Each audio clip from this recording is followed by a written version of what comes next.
And right now, maybe you're like, oh my gosh, so as a leader, I need to know their generation, how to motivate them, how to engage them. Yes, it can be a lot upfront, but it's gonna make your job so much easier because you are building right now a strong foundation for that future.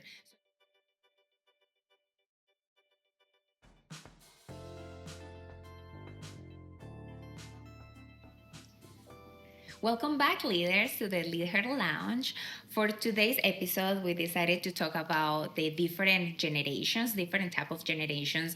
Now we have at work, which are Five of them. Five of them. Which is the lot. It's the most that we've ever had working together at one time, which is crazy. Yeah, so we know that as leaders, it's a little bit challenging to work with people that are different in different generations as well. So that's why we wanted to talk about all of them, kind of like tell you like the different ages, what they value, what they expect from you as leaders, what they expect from their peers, and also the unique values that they bring and their strengths, so we can like work together and make sure that they feel engaged, motivated, and they feel like they're part of something as well. So hopefully with this episode we provide some best practices for you to adapt and to more than adapt to really help those team members to succeed. Yes.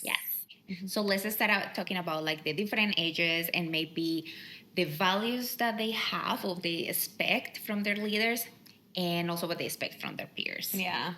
So we have the traditionalists. The traditionalists are the oldest generation right now in the workforce. They're currently in their 70s, so born in, 46 to 1954. And although they should be retired right now, they're still getting after it, which is great. But they do come from a very different place, especially Erica and I are millennials, which we'll talk about in a moment. But they come from a do as I say, not as I do type of leadership style. And they're really used to that authoritative, you do this, or I tell you to do this and you do it type of leadership, where it's going to be a lot different when we get into the younger generations. You're going to see that pretty much flip on its head. So the things that they really value are stability and respect for tradition. So they're not as apt, not saying that not all of them are, but they're not as apt to accepting change. A lot of them stay in their roles for 30, 40, sometimes 50 years. So that's why they really value that stability. They've been in the same roles for a long time. And they don't necessarily need that growth trajectory. They don't need a growth plan for them to kind of get to the next level. They just do their job. That's really you worked with a traditionalist. So I worked with somebody that she is between traditionalist and baby boomer. Okay. So baby boomer is, their ages are between 61 and 70. So I think she was close to one of them. So when I was leading her, I learned that she was in the company in the same role for over 30 years.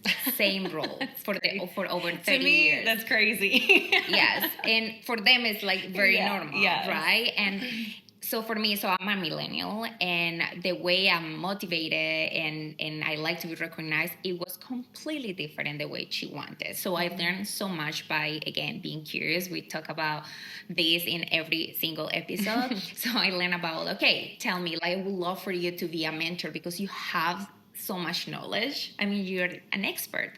I would love for you to be a mentor for the new team members. And she's like, no, I'm good. Erica, this is my 9 to 5 job. I just want to be here, do whatever I need to do, hit my commitment, and then I want to go home with my grandkids and enjoy the rest of my day. I don't really want to continue growing within the company. I just want to do my job. Stability is something that we talk, and they traditionalists and baby boomers share that loyalty, the hard work. She was such a hard worker. She always hit commitment, but she didn't want anything else besides that. So I learned that. And as leaders, you need to understand, yes, I'm here. My mentality was always and is about developing my team members. But you need to understand that not everybody wants the same that you want for them. So yes, you can try, but for her, I'm like, no, I'm good where I am. This is what I want to be. So what I learned is that for our check-ins, monthly check-ins, we were talking about her grandkids, any plans that we're gonna do, and that was just like the only thing that really makes her smile, and she wanted to talk and share with me. So I learned that that was what she cared about, and I learned that okay, this is the way I can motivate her. And like when I was giving her something for like something that she did very well, and she went an extra mile, I thought about her grandkids as well. Instead of giving her like a gift to her, I sent it to her grandkids because I learned that was it was very important to her. So it's just like a learning about like those little things. I didn't know that. That's so cute. Yeah. So you just learn about what they really care. And yes, you want them to continue growing. You know, that's what you want for your team. But as long as they're doing their job, as long as they're getting along with everybody and they're respectful and they're there for you, I mean, like you don't have to push them to keep doing you things. Shouldn't. Yeah. You shouldn't. No. And that's why we're talking about generations and like how they were brought up as well. And we were talking about this, and you were mentioning is where they were, like the year they were born, all those years, so many things happened, like the Great Depression, and those things affect personalities. Like now, like with the kids that were born during COVID, that's gonna affect also personality. So you need to be very mindful and again just be curious to learn about those. So I think we covered baby boomers, traditionalists. And Gen X. Gen X is like very close to millennial. They're the weird in-betweeners. It's like there's so many baby boomers, there's so many millennials, and then the Gen X kind of falls right in between. They're in like their 50s. Maybe like very late 40s. Yeah. So they're kind of the same. Like they still like that stability, and they still are but they're very driven. They're kind of more driven, kind of like the millennials are, where they do want to progress in their role and they do seek for a little bit more. They're not as comfortable with just a stagnant kind of career. The generation where like, okay, now this is actually what I want personally. It's not like what my boss is dictating me. So I think this is such a transition of coming from the hierarchy and like my boss is telling me to do this, my leader is telling me to do this. And now it's like, okay, but I have an autonomy. Now I should be thinking about like what I really want. And I know that with hard work, yes, I'm going to get very far as well. But what else? What else I'm going to be expecting from my leader? Yeah. I'm expecting more. This is when the role of leadership changes a little bit, I think, right? Yeah. Because before it was like, this is what I'm saying. This is what we're going to do.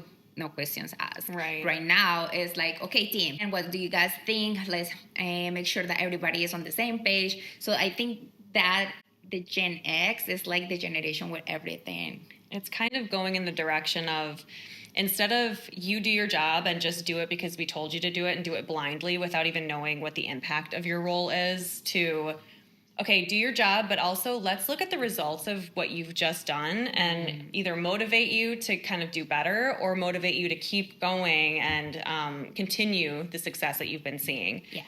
So as opposed to like the do this because I said so, it's like do this because it's working and like you're doing a good job and we're seeing results from this. So there's a little bit of recognition in there, but it's also, I think, still very numbers driven and very data focused. And when we get into the younger generations, like that's not as much the case. But now we're in our generations, millennials. So it's millennials, the years are from 1981 to 1996. So it's between ages of 29 to 44. So guess our age. 29. Forever 29. We're just millennials. So here is something that, of course, we are in this generation, and we talk about this all the time: personal growth and development. These are our values, meaning that when we are going to a company, we're applying to a company, I'm looking forward to be developed. Yes, I'm going to start in this position, but I hope to get to this position as well. Yeah. A lot of the like climbing the corporate ladder, I think millennials got pretty sucked into that too, of like, I just remember me coming into retail. I started retail when I was only 18 years old, but I did it for a while. And I just remember I got promoted within 3 months of being at that company, and then it just kept going, and I got hungry for more, and then it's like, more responsibility and all this stuff. But it was I think millennials get into the corporate grind, and they are people pleasers a lot of the time too. So we're constantly like, yes, let me get the recognition. When I get the recognition, I'm going to keep going to the next step. I'm going to keep trying to accomplish more. And we're still dedicated, but we're not the same level of dedication. We were just saying that millennials, and I think with Gen Z, you'll see this too when we talk about them. Millennials are more dedicated to their leaders and their people that they work with, not the company. So like they're dedicated and they're loyal. If you're a good leader and you're leading millennials will work hard for you, not the company. Whereas going into the older generations, the traditionalists, the boomers, all of that, they are like, I'm going to work because I'm supposed to and because it's my job. And they're loyal to the company, being there for 30 years. They're loyal to the company and not necessarily the leader. So that's another difference. The phrase comes, and I think you say that a lot, where people leave their managers, not the companies, right? So we need to think about, it's not always our fault as leaders, and it's not that we are trying to blame you, but we need to think a little bit more of, okay, now I'm leading millennials. And then we're going to talk about Gen Z's, like what they really value. They value coaching. They want your feedback. They really, really do, because they want that growth. That's part of what they value the most. And we talked about this in previous episodes, just like 2 episodes ago, how to provide feedback, how to provide coaching, because it's essential for them, because they want to continue growing and perhaps maybe have their own company in the future, but they need to develop their skills and professional skills as well. I think for the most part, I worked with millennials. I have a few baby boomers when I was a leader. Mostly millennials. So I think that makes it a little bit easier, because I know what I value in my generation, so it was easier for them. But of course, it gets challenging when you start leading people that don't have the same mindset. It's challenging, but not impossible. Yeah, I think that there's so many gaps in work ethic, and we worked with Gen Z too. I mean, a lot of Gen Z people, in their early 20s, late 20s. Summer interns, things like that, we've got some experience with too. So so Gen Zs are right now between 13 and 28 years old. So years between 1997 to 2012. And yes, we worked with a lot of summer interns. We used to call it summer team members. Summer interns. It's so interesting, and something that I just want to mention is their passion to change things. Like, oh my gosh, you guys do this like this. What about this? So innovative. Have you thought of this? So innovative. So if you let them fly and you empower them, I mean, they're the savvies with the technology more than millennials. Like they grew up, they're growing right now with their phones. So they can be your experts for all the AI, new discoveries. So it is. Again, we need to use those as strengths. Yes, we need the baby boomers. We still need those traditionalists. We need hard workers. We need loyal people. We need people that want that stability, because that helps so much. But we need those innovators as well. So Gen Z, do you have any experience with I actually have. I feel like I have a lot more experience with Gen Z, especially like with retail and everything. It's always it's like college students, it's a lot of turnover and everything. I do find that they are very innovative, and they're very adaptive to change, which, especially with my previous retail career, I worked with a lot of baby boomers and Gen X and millennials and Gen Z. So I saw like a really good mixed pot of all the different generations. But it's funny because I also saw a lot of the things that the boomers and Gen Xers would be like, this is just the way that we do it. This is just the POS system that we use. This is just the way that we open up whatever, like store credit cards or whatever.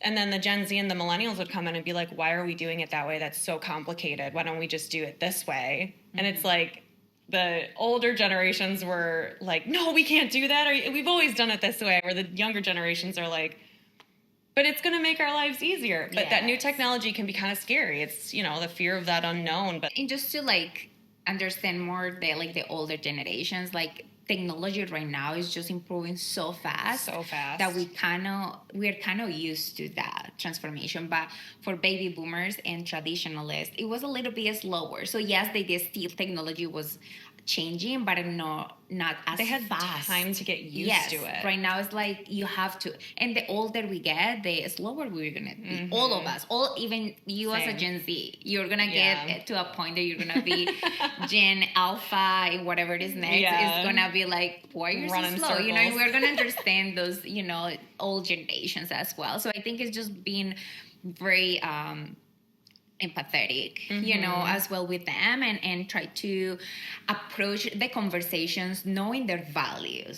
That's our purpose of this episode today, to understand their values, so we know how to approach those generations and just get the best from them, because they all have such a beautiful things to bring to the table, but we need to learn how to bring those good things from them as well. And from this generation, Gen Z, also they need something that is meaningful. Yes, they are all about purpose and impact. Yes.